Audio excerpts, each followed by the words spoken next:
Violente manifestation hier entre les scolaires et les forces de l'ordre, bilan et réaction à suivre dans ce journal.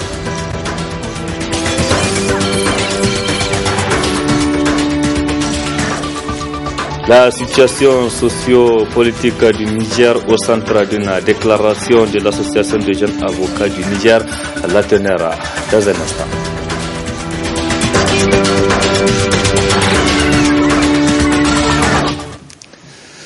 Mardi 11 avril 2017, mesdames et messieurs, bonsoir et bienvenue à cette édition sur la télévision Labari. Je le disais dans les titres, hier lundi, l'ambiance était électrique à Niamey, notamment au campus universitaire de Niamey. Les étudiants étaient face aux éléments de force de l'ordre, une violente manifestation qui s'est soldée par d'importants dégâts matériels et humains. 24 heures après ces événements, l'Union des étudiants de l'université Abdou Moumouni de Niamey dresse un bilan provisoire. Du côté des étudiants, il y a eu des dégâts matériels, il y a eu des dégâts humains. Au niveau des dégâts matériels, tout ce qui est véhicule, ordinateur, parce qu'il faut les rappeler, les éléments avaient également dans leur posture de pouvoir faire du mal aux étudiants, défoncer les portes des étudiants. Ils avaient eu à voler des ordinateurs et des portables. Ils avaient eu à casser des véhicules qu'ils avaient trouvés dehors. Ils avaient eu à casser l'infirmerie. Ils avaient eu à brûler des mosquées, des boutiques au niveau de l'université. Il y a une mosquée qui avait été brûlée. Il y avait des boutiques qui avaient été incendiées également. Il y a également des motos qui ont été volées parce qu'effectivement, on ne peut pas dire que ce sont eux qui les ont volés, mais ils ont permis quand même à des individus de pouvoir s'introduire et de pouvoir s'accaparer d'un certain nombre de motos. Et les camarades, les preuves sont là, ils sont en train de faire les déclarations des pertes de part et d'autre. Les portes ont été défoncées et on a ouvert les portes évidemment à ces individus-là de pouvoir s'accaparer des biens des étudiants. Du côté du bilan humain, le bilan humain est tout simplement inédit. Inédit parce qu'à l'heure actuelle, il y a une centaine de camarades qui ont été emprisonnés. Inédit parce qu'également, il y a un camarade qui est mort, dont même ce matin nous étions à l'hôpital national, nous avions vu son corps. Il y a d'autres morts dont on parle. Il y a des noms qui sont communiqués sur les réseaux sociaux, mais puisque les mouvements étaient dispersés, nous ne pouvons pas être dans la position de dire aujourd'hui que ces camarades-là sont véritablement morts à partir du moment où on n'a pas vu leur corps. Mais ce qui est sûr, la sauvagerie, la violence qu'avaient exercé ces forces de l'ordre-là pouvait justement conduire à ce que beaucoup de camarades puissent se retrouver dans cette situation, c'est-à-dire être assassinés tout simplement. Et il y a des portés disparus, dont on ne sait pas s'ils sont morts ou non, parce que jusque-là on n'arrive pas à retrouver ces camarades-là. Il y a des centaines de blessés. Actuellement, il y a ceux qui sont à l'hôpital, il y a à l'hôpital national, il y a ceux qui sont à l'hôpital Lamordé. Il y a ceux qui ont préféré ne pas carrément partir dans les hôpitaux. Parce que même dans les hôpitaux, les camarades ont été pourchassés jusque sur les lits. Alors qu'à l'origine, les camarades n'avaient même pas manifesté. Je les rappelle, nous étions en réflexion en tant que comité exécutif suite à un mot d'ordre qu'avait donné le comité directeur de l'ISN.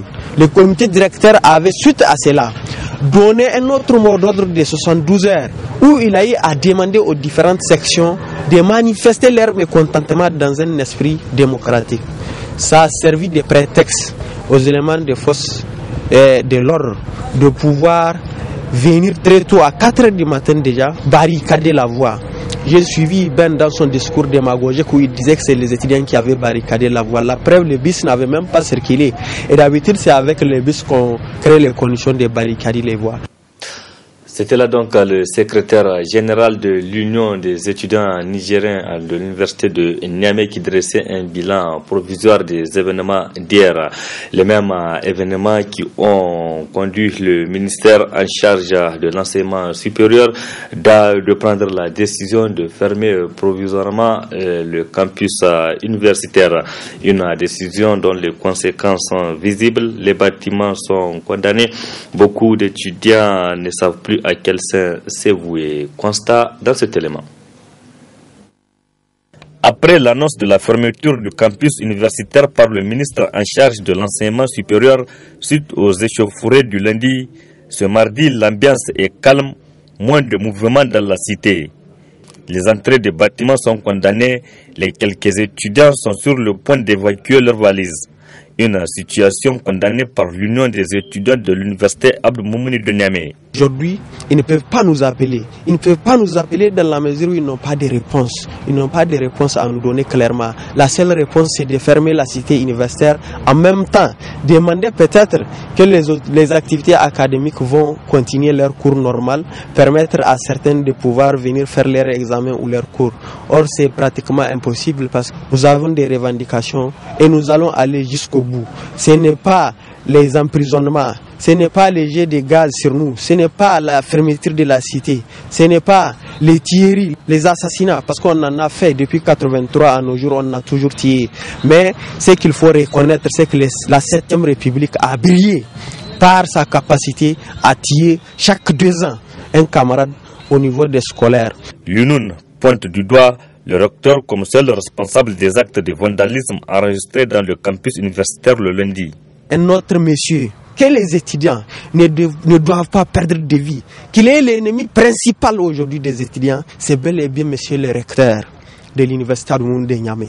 Parce que, à moins de 10 minutes d'affrontement, pour la première fois dans l'histoire de Yenoun, les franchises universitaires ont été levées et les éléments de sécurité avaient franchi les portes de l'université pour pouvoir contenir les étudiants. Or, pour que les franchises universitaires soient levées, il faut que le mouvement atteigne son paroxysme.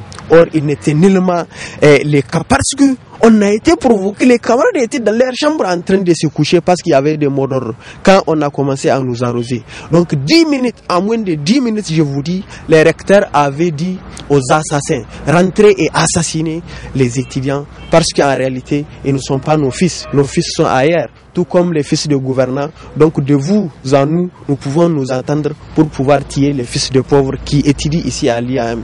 C'est ça la réalité malheureusement. L'UNUN annonce d'ailleurs le boycott de toutes les activités académiques en attendant d'être édifié sur les événements du 10 avril. L'appel du ministre de l'Enseignement supérieur de continuer le cours reste donc sans effet. L'Union des scolaires nigériens USN s'est prononcée aussi après les événements d'hier. L'USN a condamné la répression violente des forces de l'ordre hier contre les scolaires. L'USN demande aussi donc plus d'explications sur l'assassinat de leurs camarades. L'USN affiche d'ailleurs sa détermination à poursuivre le combat pour amener le gouvernement à prendre en compte les différentes revendications des scolaires. Précision avec le secrétaire général adjoint de l'USN, Yaye Djibo. Nous avons été réprimés. Aujourd'hui, toute la ville de Niamey, tout le Niger, sait que ces scolaires qui sont sortis n'ont porté atteinte à aucun bien public.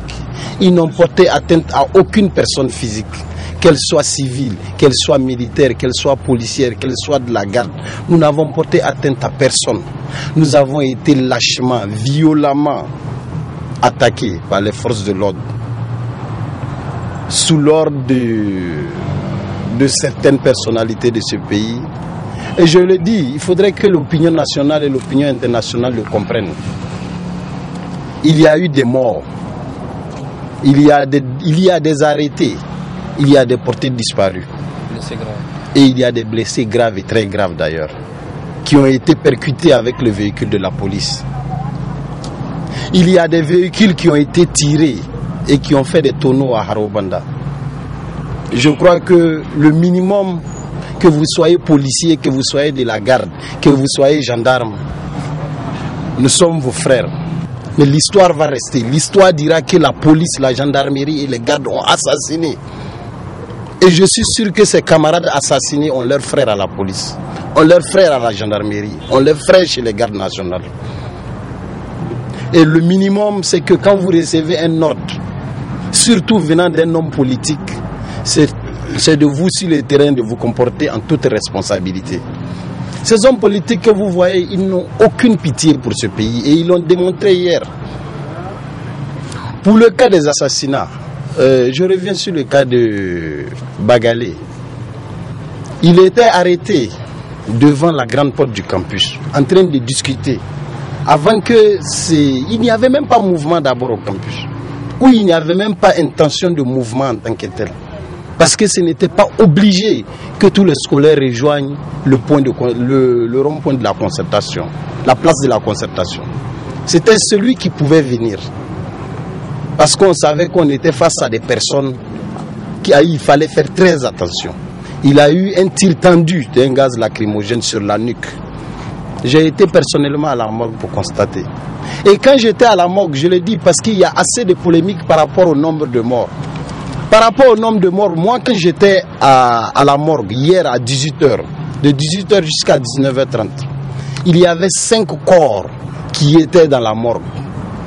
Parmi les 5 corps, il y a 3 corps dont les noms écrits sur le constat de décès, le document qu'on dépose sur la dépouille. Il est écrit inconnu, inconnu, inconnu sur 3 documents. Il y avait un vieux de 70 ans et un enfant de 7 à 8 ans. Donc, tout reste à croire que les 3 personnes non identifiées, au départ, étaient non identifiées. À la suite, nous avons rencontré les parents de Bagalé à la porte de la morgue. Et ceux-ci sont rentrés et ont confirmé que c'est leur enfant. Ils nous ont dit qu'il est étudiant en sociologie. En sociologie, 3e année, à la faculté des sciences humaines, à l'université Abdou Moumouni de Niamey. Vous pensez que pour revendiquer son droit, on a besoin de tuer un Nigérien? Et ces hommes politiques ont tué un Nigérien pour plaire au président de la République. Je le dis et je le répète, c'est pour plaire au président de la République. Pourquoi?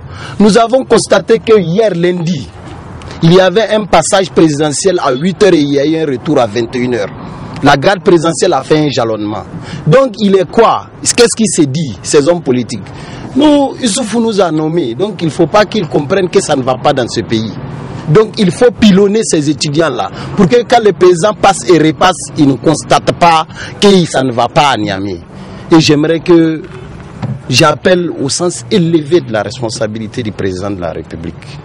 Nous sommes dans une situation critique où il y a mort d'homme. Et quand il y a mort d'homme, il y a remise en cause de la démocratie. Ces personnes qui sont coupables, ces auteurs, les co-auteurs de cette situation-là, de ces crimes barbares, doivent être mis à la disposition de la justice. Rendez-vous à la fin de cette édition pour suivre l'intégralité de ce point de presse animé cet après-midi par le comité directeur de l'USN. Et depuis Paris où il séjourne, le secrétaire général de l'Union des scolaires nigériens USN soutient ses camarades dans la lutte pour défendre les intérêts des scolaires nigériens. Ouseni Sambo, qui entend d'ailleurs écourter son séjour pour revenir poursuivre le combat, condamne l'intervention des forces de l'ordre hier contre les scolaires et étudiants. On l'écoute. Ce qui est passé hier à Niamey est inadmissible, car c'était prévisible, les scolaires nigériens sont dans des difficultés très précaires. Donc l'Union des scolaires nigériens a décidé de faire un mode de manifestation pacifique. Mais nous avons constaté le mensonge hier du ministre de l'enseignement supérieur qui dit avoir discuté avec nous, alors qu'il a interrompu le dialogue avec l'Union des scolaires nigériens. Donc mon message est clair, j'ai dit aux camarades de continuer le combat et que dans les prochains jours, j'écoute mon séjour à partir de Paris, de rejoindre les choses, Inch'Allah, et on va engager le combat pour la satisfaction de toutes les revendications. Je sais plus que le crime qui a été fait ne sera pas impuni. ISM utilisera tous les moyens qu'il faut pour que l'homme de Bitsouari puisse se reposer en paix et que nous puissions avoir justice. Donc j'appelle à toutes les sections de rester terrain et mobilisés, car les prochains jours seront très décisifs pour notre organisation. Nous allons engager le combat sans faille jusqu'à l'accomplissement final de toutes les revendications. Et je demande à l'État de Niger l'ouverture de toutes les campus qui ont été fermés et que tous ceux qui ont commis ces massacres puissent être traduits devant les juridictions. Et nous demandons de limogeage de pire exemple du ministre de l'enseignement supérieur, M. Ben Omar. Donc, vous êtes plus que jamais déterminé à faire aboutir vos revendications. De toutes les façons, aucune intimidation, aucun emprisonnement, aucune théorie n'était d'empêcher à l'ISN de continuer et de défendre les intérêts matériels et moraux de ces militants. Et la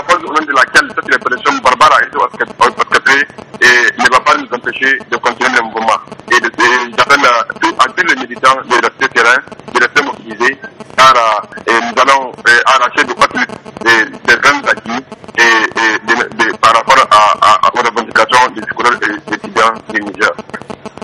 Oui, donc hier dans la décision, le ministère a fermé les campus et en même temps a demandé aux étudiants de continuer à prendre le cours. Vous, quel est votre message à l'endroit des étudiants? De toute façon, c'est pas une première, c'est un même pas et les autorités politiques essayent d'utiliser cette méthode pour paralyser nos luttes. C'est-à-dire qu'on va s'organiser, on va créer toutes les conditions pour que le combat puisse continuer et que nous puissions vraiment arracher et je dis toutes les revendications qui ont conduit à ces événements durés et à la série de nos camarades. Et puis, je souhaite un propre établissement à tous les blessés et que je le souhaite une meilleure santé et que Dieu nous vienne en aide. Et puis toujours les événements d'hier au campus universitaire ont donc suscité de vives réactions. Ça a commencé d'abord par celle de l'association des étudiants musulmans du Niger qui condamne qui s'est dit préoccupé de la situation née des affrontements entre scolaires et forces de défense et de sécurité sur le territoire national, notamment à Niamey et à Maradi. Le Ben a eux-mêmes déplore les pertes à vie humaine, les blessures graves et les importants dégâts matériels enregistrés suite aux affrontements. Le bureau exécutif national de l'association des étudiants musulmans du Niger présente ses condoléances les plus attristées aux familles éplorées et souhaite un prompt rétablissement aux blessés. Il demande également la libération immédiate de tous les étudiants scolaires incarcérés. Le Ben a eux-mêmes appelle à la réouverture sans délai du campus universitaire et la reprise des cours scolaires et académiques à tous les niveaux. Le bureau exécutif national de l'association des étudiants musulmans du Niger interpelle la responsabilité des uns et des autres pour éviter au Niger les risques d'une année blanche combien périlleuse pour le devenir des élèves et étudiants. Il s'est dit disposé donc à s'associer à toute initiative visant à ramener la stabilité et à sauver l'année académique en cours.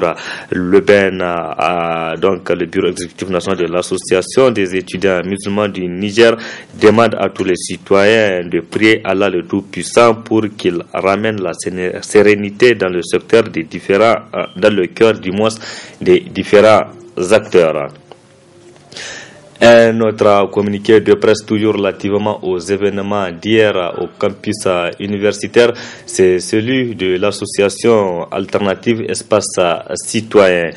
Après les manifestations des élèves et étudiants de Niamey, le lundi 10 avril 2017, l'association alternative Espace Citoyen a pris avec consternation la mort de 2 jeunes non encore officiellement confirmés et la fermeture du campus universitaire de Niamey sur décision du gouvernement. L'association alternative Espace Citoyen, profondément attachée au respect des droits humains et à la sacralité de la vie humaine, condamne énergiquement la brutalité inouïe exercée par des éléments de force de l'ordre contre les élèves et étudiants et présente ses condoléances aux familles et aux camarades et aux proches des victimes. Alternative Espace Citoyen saisit cette occasion pour rappeler que la liberté de manifestation est une liberté fondamentale consacrée au Niger par les instruments juridiques internationaux et par la Constitution du 25 novembre 2010. Les élèves et étudiants ainsi que tous les citoyens et citoyennes doivent pouvoir jouir de cette liberté sans qu'il ne leur soit opposé une quelconque force. Alternative demande l'ouverture d'une enquête pour identifier et traduire devant la justice les responsables des brutalités policières qui ont abouti à la mort de 2 étudiants, tout en soulignant que la responsabilité morale de cette situation tragique incombe clairement aux autorités politiques en place à Niamey. L'association Alternative Espace Citoyen profite de l'occasion pour rappeler qu'il est du devoir de tous les citoyens et de toutes les citoyennes de ce pays de se mobiliser pour la défense du droit à l'éducation au Niger en ayant à l'esprit que la situation actuelle de l'école nigérienne constitue une véritable hypothèque pour l'avenir du pays et de sa jeunesse que l'État a le droit d'éduquer et de protéger. Alternative apporte son soutien indéfectible aux légitimes revendications des élèves et étudiants ainsi que des enseignants. Elle demande au gouvernement de rouvrir donc instantanément le campus universitaire et d'engager un dialogue franc avec l'Union des scolaires nigériens et les syndicats du secteur de l'éducation pour une solution rapide à la crise scolaire en cours. Enfin, l'association alternative Espace Citoyen condamne les violences exercées par les éléments de force de l'ordre contre des journalistes et d'autres paisibles citoyens à l'occasion de la manifestation des élèves et étudiants le 10 avril 2017.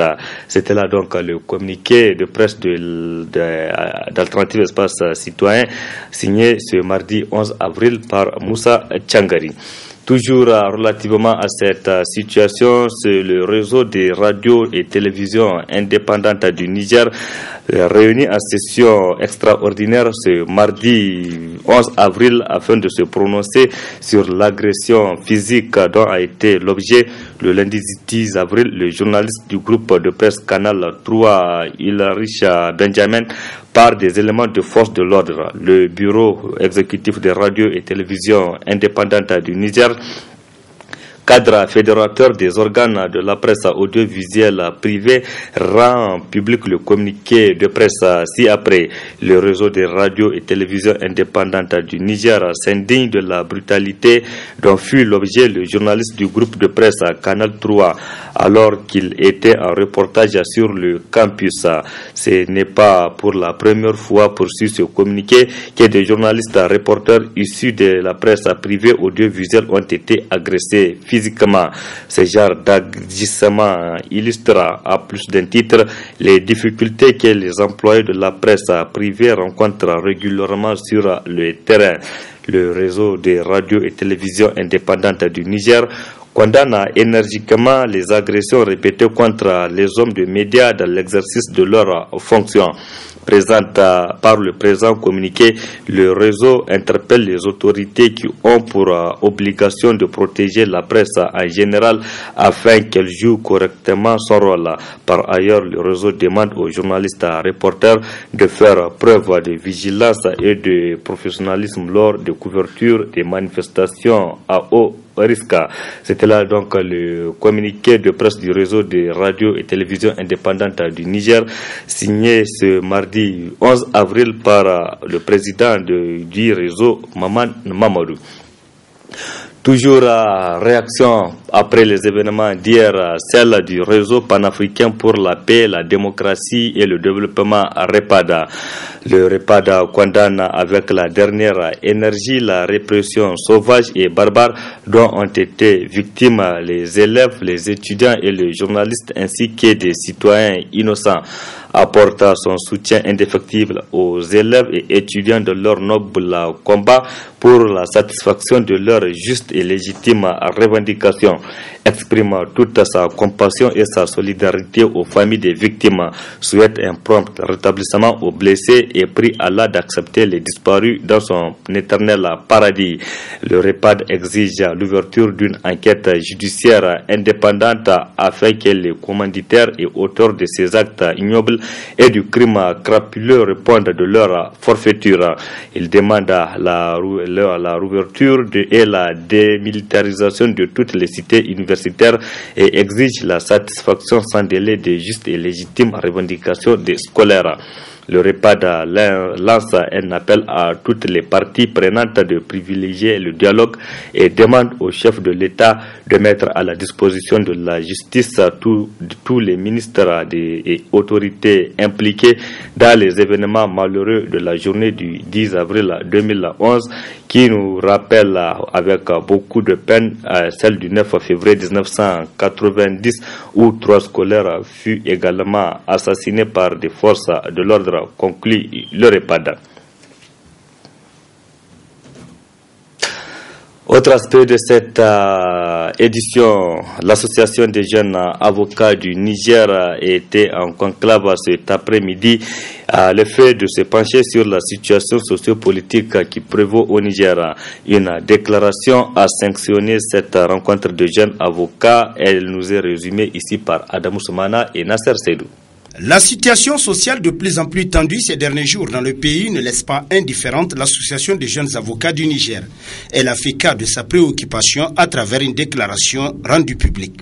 En ces circonstances douloureuses pour les défenseurs des droits de l'homme, les acteurs de la société civile, la presse et les scolaires, le devoir de conscience citoyenne et professionnelle nous recommande d'agir en toute indépendance, avec le recul digne de notre qualité d'avocat, comme dernier rempart contre l'injustice. En effet, malgré les multiples tensions sociopolitiques de notre pays, l'association des jeunes avocats du Niger n'a pas cru devoir s'y interférer, mais à l'épreuve des événements de ces derniers jours, des situations angoissantes forcent sa réaction. Les bâillonnements quasi systématiques des libertés fondamentales, la banalisation de la vie humaine. En effet, les poursuites instantanées, ingénieusement ficelées contre les acteurs des organisations de la société civile et les hommes des médias pour leurs opinions, éloignent notre pays de plus en plus de ses engagements internationaux sur les droits de l'homme, de l'esprit et des valeurs de la Constitution du 29 novembre 2010. Mieux et plus grave, à la date du 10 avril 2017, le monde entier a été témoin de la répression dont les scolaires nigériens ont été l'objet, provoquant mort d'hommes et une soixantaine d'arrestations.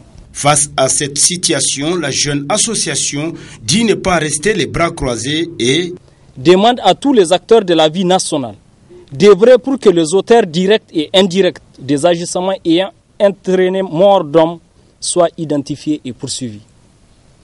Aux magistrats particulièrement, de faire preuve de courage en refusant de servir d'instrument de dissuasion de voix dissidentes et en prêtant main forte à la nation pour que lumière soit faite. La JAN rappelle au gouvernement que dans un état de droit, la vie et la liberté sont sacrées. C'est pourquoi elle exige la libération immédiate des scolaires arrêtés et un traitement désintéressé des dossiers des acteurs des organisations de la société civile et journalistes.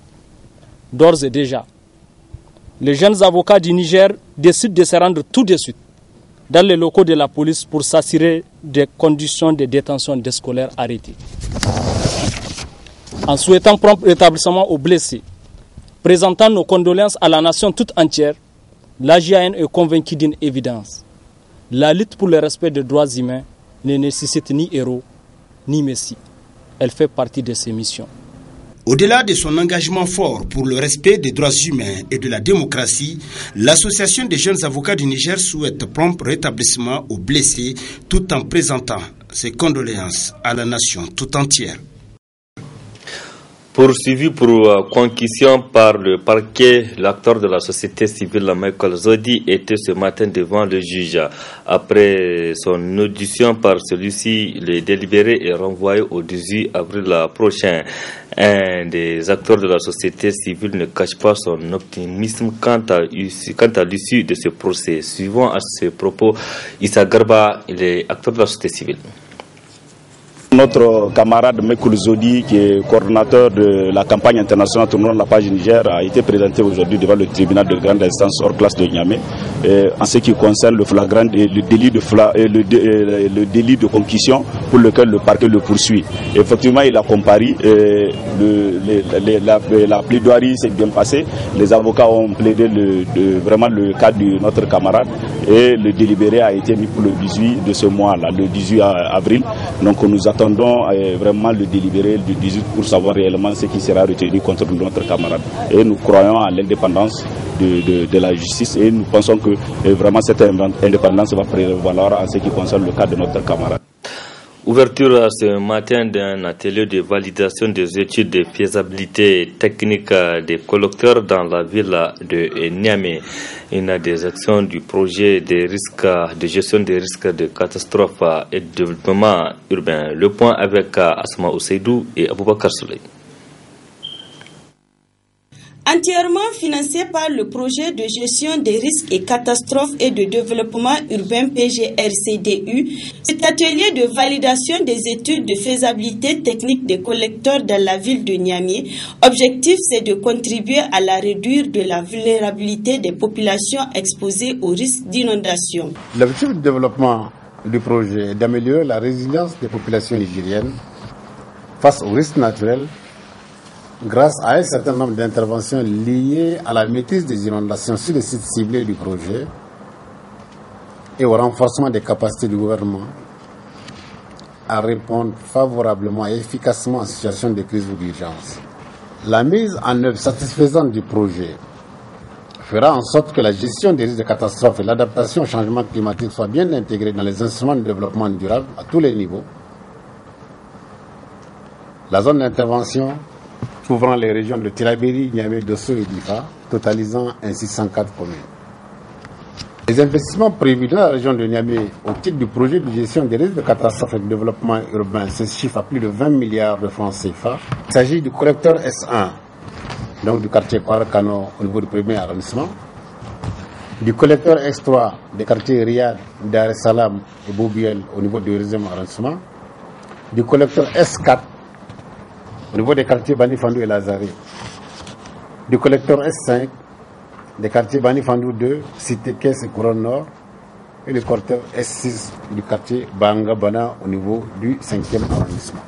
La validation du rapport d'études APS de construction des collecteurs dans les 5 arrondissements communaux de la ville de Niamey permettra de mettre les populations de la région de Niamey à l'abri des aléas climatiques qui les menacent chaque année. La gestion des risques de catastrophes et le développement urbain constituent de nos jours des données quasi permanentes et préoccupent au premier plan les plus hautes autorités de notre pays.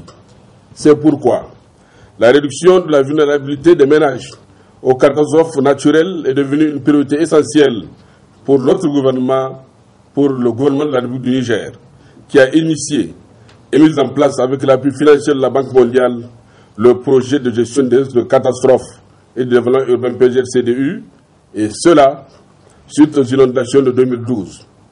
Le coordinateur vient d'ailleurs de le rappeler, qui avait considérablement endommagé les infrastructures et le logement dans les villes, les villages et les périmètres irrigués le long du fleuve Niger et de la Kouadougou. Ces inondations ont causé des dégâts importants.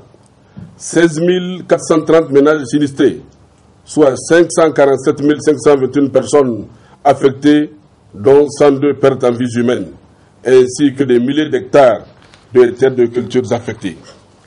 Faut-il le rappeler, les objectifs de mon département ministériel à travers la construction de ces collecteurs demeurent la réduction de la vulnérabilité des populations exposées au risque d'inondation par une approche multisectorielle intégrée, ciblant en priorité les zones inondables.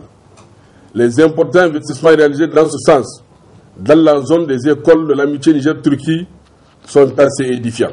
Dans le cadre de l'amélioration de l'assainissement et de la voirie de la ville de Niamey, le PGRCDU a prévu pour la ville de Niamey des investissements de plus de 16 milliards qui prennent en compte la construction des caniveaux pour l'évacuation des eaux de pluie et la validation de l'APS, objet du présent atelier. Célébration ce jour 11 avril 2017 de la Journée nationale des énergies renouvelables. Cette journée est organisée pour rendre hommage au professeur Abdoulmoumouni Idiofo à l'occasion des concours de l'innovation et des inventions ont été organisés, nous rapportent Nafisa Zakou et Ibrahim Abdou. Informer et sensibiliser l'opinion publique sur les avantages de l'exploitation et de l'utilisation des énergies renouvelables pour le développement socio-économique du Niger, c'est l'objet de cette journée nationale des énergies renouvelables édition 2017. La directrice générale du Centre national d'énergie solaire a axé son intervention sur l'importance de l'énergie solaire au Niger. Pour le Niger, le défi du développement durable à travers la ressource solaire n'est pas insurmontable, car la ressource solaire est abondante et constitue une des meilleures du monde, avec un gisement de l'ordre de 5-7 kWh par mètre carré par jour. La technologie est maîtrisée. les fonds verts sont de plus en plus disponibles et accessibles. La superficie du pays est suffisamment grande. Il est donc opportun de faire le bon choix pour transformer ce soleil qui nous accable en opportunité de développement, comme source d'électricité pour nous éclairer et pour nous rafraîchir, comme force motrice pour le pompage d'eau, mais aussi pour l'irrigation, afin que les Nigériens nourrissent davantage les Nigériens, comme ces choix solaires pour la conservation des produits, mais aussi comme four et cuisinière pour réduire la déforestation dans un pays déjà exposé à des sécheresses récurrentes. En ouvrant les travaux de cette journée, la ministre de l'Énergie, marraine de cette édition, a parlé des réalisations en cours dans le domaine de l'énergie solaire. Déjà, parmi les réalisations en cours ou en perspective dans le domaine des énergies renouvelables, nous pouvons citer notamment l'électrification rurale de plusieurs villages par système solaire photovoltaïque et par kit solaire individuel, l'éclairage de plusieurs artères de nos villes et localités avec des lampadaires solaires, le pompage solaire à des fins d'irrigation ou d'adduction d'eau potable au bénéfice des populations rurales, la construction en cours d'une centrale solaire photovoltaïque à Malbaza de 7 MW, l'installation et l'utilisation des plateformes multifonctionnelles, certaines avec option énergie renouvelable, dans plus de 200 villages dans le cadre de l'autonomisation des femmes. La construction de centrales solaires photovoltaïques et centrales éoliennes à Niamey et dans les chefs-lieux de région, la construction d'une centrale hybride à Agadez, la construction de la centrale hydroélectrique de Kandaji. Oui, toi là, en fait, c'est quoi? Pourquoi tu kiffes comme ça? C'est pas mon enfant qui a amené cet objet maléfique.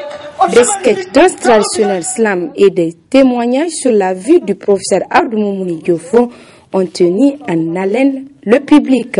La science nous a appris que le soleil, le vent, l'eau, le bois, les mers sont d'une grande utilité.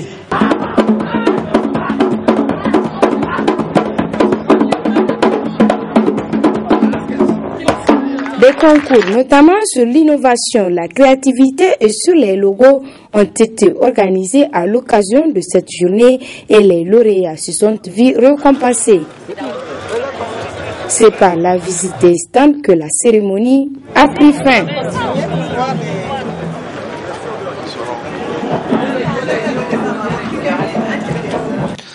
Célébration dimanche dernier à Liboré de la 9e édition du Moulouda. Ils étaient nombreux les fidèles musulmans de la communauté Tijania à y prendre part, parmi lesquels nos reporters Halid Brema et Nasser Dantouf.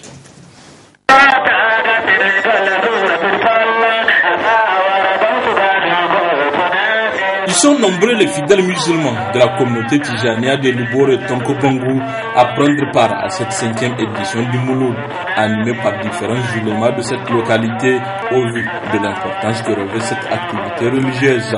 Le Mouloud du prophète Mohammed sallallahu alayhi wa sallam trouve toujours sa légitimité dans le Coran et la sunna du prophète Mohammed sallallahu alayhi wa sallam. Ça c'est pour répondre à ceux qui pensent, qui prétendent que le Mouloud ou l'anniversaire du prophète sallallahu alayhi wa sallam c'est quelque chose qui est blâmable. Alors le cheikh disait que le Mouloud trouve toujours sa légitimité dans le Coran, le verset où Allah dit wa kullan naqussu alayka min anba'i rusul ma nuqaddisu bihi ba'dak. Et nous te racontons l'histoire des messagers pour raffermir ton cœur. Alors, si le fait de donner l'histoire de messagers, de l'envoyé d'Allah qui précède le prophète sallallahu alayhi wa sallam, si cela raffermit le cœur du prophète sallallahu alayhi wa sallam, car cela à notre cœur qui sont beaucoup très malades, donc c'est à nous qui nécessite l'histoire du prophète Mohammed sallallahu alayhi wa sallam pour que notre amour augmente envers le prophète Mohammed sallallahu alayhi wa sallam. Une nuit très riche en enseignements sur la vie du prophète Mohammed. Nous avions assisté, on a lu le Coran et nos célèbres marabouts, ils nous ont raconté l'histoire du prophète Mohammed sallallahu alayhi wa sallam. Il nous a raconté comment sa vie avec ses compagnons, sa vie avec sa famille et sa vie avec les autres, même avec les non-musulmans. Et donc Dieu merci de cet enseignement, nous les encourageons tous. Nous sommes ici, invités ici parmi nos frères dans cette commune, donc au Bongolbori. Nous remercions Allah le Tout-Puissant. Rendez-vous est donc pris pour la 6e édition. Les adieux.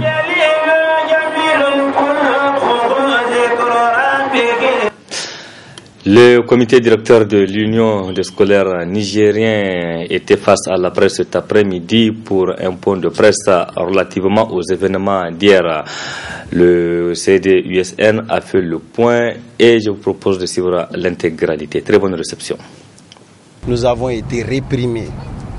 Aujourd'hui, toute la ville de Niamey, tout le Niger, sait que ces scolaires qui sont sortis n'ont porté atteinte à aucun bien public. Ils n'ont porté atteinte à aucune personne physique, qu'elle soit civile, qu'elle soit militaire, qu'elle soit policière, qu'elle soit de la garde. Nous n'avons porté atteinte à personne.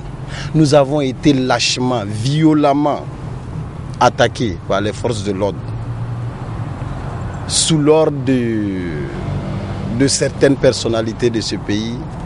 Et je le dis, il faudrait que l'opinion nationale et l'opinion internationale le comprennent. Il y a eu des morts. Il y a des arrêtés, il y a des portés disparus.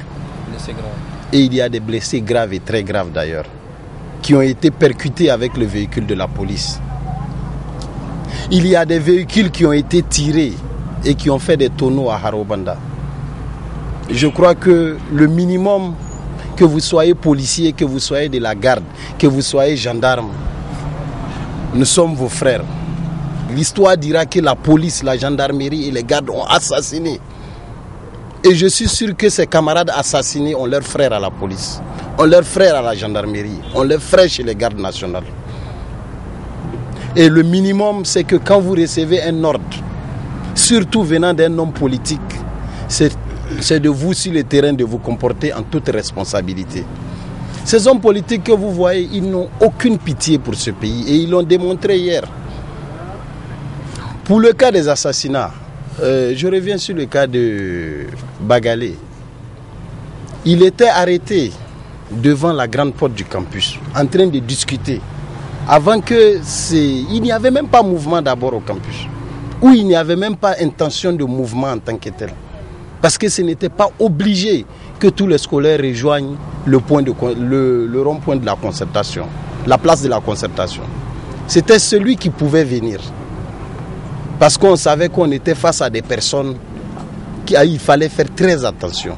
Il a eu un tir tendu d'un gaz lacrymogène sur la nuque. J'ai été personnellement à la morgue pour constater. Et quand j'étais à la morgue, je le dis parce qu'il y a assez de polémiques par rapport au nombre de morts. Par rapport au nombre de morts, moi quand j'étais à la morgue hier à 18h, de 18h jusqu'à 19h30, il y avait 5 corps qui étaient dans la morgue. Parmi les 5 corps, il y a 3 corps dont les noms écrits sur le constat de décès, le document qu'on dépose sur la dépouille. Il est écrit inconnu, inconnu, inconnu sur 3 documents. Il y avait un vieux de 70 ans et un enfant de 7 à 8 ans. Donc, tout reste à croire que les 3 personnes non identifiées, au départ, étaient non identifiées. À la suite, nous avons rencontré les parents de Bagalé à la porte de la morgue. Et ceux-ci sont rentrés et ont confirmé que c'est leur enfant. Ils nous ont dit qu'il est étudiant en sociologie. En sociologie, 3e année. À la faculté des sciences humaines, à l'université Abdou-Moune de Niamey. Vous pensez que pour revendiquer son droit, on a besoin de tuer un Nigérien? Et ces hommes politiques ont tué un Nigérien pour plaire au président de la République. Je le dis et je le répète, c'est pour plaire au président de la République. Pourquoi? Nous avons constaté que hier lundi, il y avait un passage présidentiel à 8h et il y a eu un retour à 21h. La garde présidentielle a fait un jalonnement. Donc il est quoi? Qu'est-ce qui s'est dit, ces hommes politiques? Nous, Issoufou nous a nommés, donc il ne faut pas qu'ils comprennent que ça ne va pas dans ce pays. Donc il faut pilonner ces étudiants-là pour que quand le président passe et repasse, il ne constate pas que ça ne va pas à Niamey. Et j'appelle au sens élevé de la responsabilité du président de la République. Nous sommes dans une situation critique où il y a mort d'homme. Et quand il y a mort d'homme, il y a remise en cause de la démocratie. Ces personnes qui sont coupables, ces auteurs, les co-auteurs de cette situation-là, de ces crimes barbares, doivent être mis à la disposition de la justice, peu importe le rang qu'ils ont dans ce gouvernement. Nous ne sommes pas sortis pour brûler le Niger ni Niamey. Nous sommes sortis pour que nos amis en face comprennent que ça ne va pas dans l'école nigérienne. Et par malchance, on n'est même pas sortis pour dire ça. Nous étions dans nos écoles, nous étions dans nos universités. Nos camarades filles ont failli être violées. Des motos ont été volées. Aujourd'hui, l'infirmerie de l'université Abdou Moumouni, présentement où le point de presse se tient, vous ne pouvez même pas faire 1 minute dans la salle. Tellement le gaz lacrymogène est énorme. Je pense que quand on pense qu'on est gouvernant et qu'on veut envoyer un pays de l'avant, le minimum, c'est d'avoir pitié d'abord de son peuple. Peu importe son appartenance, peu importe son groupe ethnique, peu importe sa provenance. Avoir pitié de ce peuple, c'est quoi? C'est l'écouter. Et nous sommes face à des dirigeants qui n'écoutent pas. Nous sommes face à des dirigeants qui ont dans leur tête que le monopole de la force publique leur donne droit à tout faire, jusqu'à apporter atteinte à l'intégrité physique des Nigériens, jusqu'à tuer. Ce crime ne restera pas impuni. Ça, au prix de n'importe quel sacrifice. Ce camarade tué, certaines personnes ou ces personnes responsables, que ce soit le ministre de l'Intérieur qui a donné l'ordre, que ce soit le DG de la police, que ce soit le gouverneur, que ce soit l'élément le policier qui a tiré le tir tendu, ou le gendarme, ou la garde nationale qui a eu à faire ça, l'élément de la garde nationale qui a eu à faire ça, il va répondre et il nous dira l'ordre vient de qui. La situation à l'intérieur du pays aujourd'hui, présentement mardi, vous savez, nous avons donné un mot d'ordre de 72 heures. Et quand vous avez en face des personnes qui pensent qu'ils ont la force, il faut être stratégique. Et c'est dans cette stratégie de combat que nous avons donné 72 heures. Dans les 72 heures, nous avons 8 régions. Dans les 8 régions, Niamey avait pour mission de faire un meeting à la place de la concertation hier. Un meeting pacifique, le mot d'ordre le dit. Marcher, venez vers la place de la concertation en respectant les règles de la démocratie. Le document, il est là et il n'y a rien qui dit qu'il faut tuer ou casser. Nous avons quoi pour tuer? Nous avons quoi pour casser? Nous avons quoi pour brûler? Ceux qui brûlent les cassent, on les a vus hier et qui tuent. Par rapport à l'intérieur, il y a Tawa qui est en mouvement actuellement. Nous avons l'université de Maradi qui a maintenu hier jusqu'à 22h. Il y a l'université de Zender, Inch'Allah, tout à l'heure aussi, va créer les conditions pour s'activer de son côté. Les autres universités vont répondre et demain sera un jour très décisif. Je crois que si le gouvernement ou les autorités en charge de la sécurité publique ont eu la force et ont un moral assez fort pour supporter la mort d'un scolaire, la mort d'un fils du Niger, demain, et je le dis, demain, vous risquez de tuer tous les scolaires, partout là où ils sont. Le gouvernement ne comprend pas l'acte qu'il est en train de poser, mais il le comprendra très tôt. Relativement aux camarades décédés dont nous avons les preuves matérielles, j'ai été assez très clair par rapport aux morts. Nous avons constaté 3 morts et il y a un seul que nous avons une identité sûre. Il y a un autre qui a été enterré aujourd'hui à 8 heures, du nom de Moussa Niamien, dont le père nous dit qu'il a eu un accident de moto. L'autre, c'est l'étudiant du campus, Mala Bagalé. Par rapport à ces étudiants-là, et le troisième, nous n'avons pas son identité. Et je tiens à informer l'opinion nationale et internationale. Il y a une situation très grave aussi qui est en cours et qui a débuté hier à partir de minuit.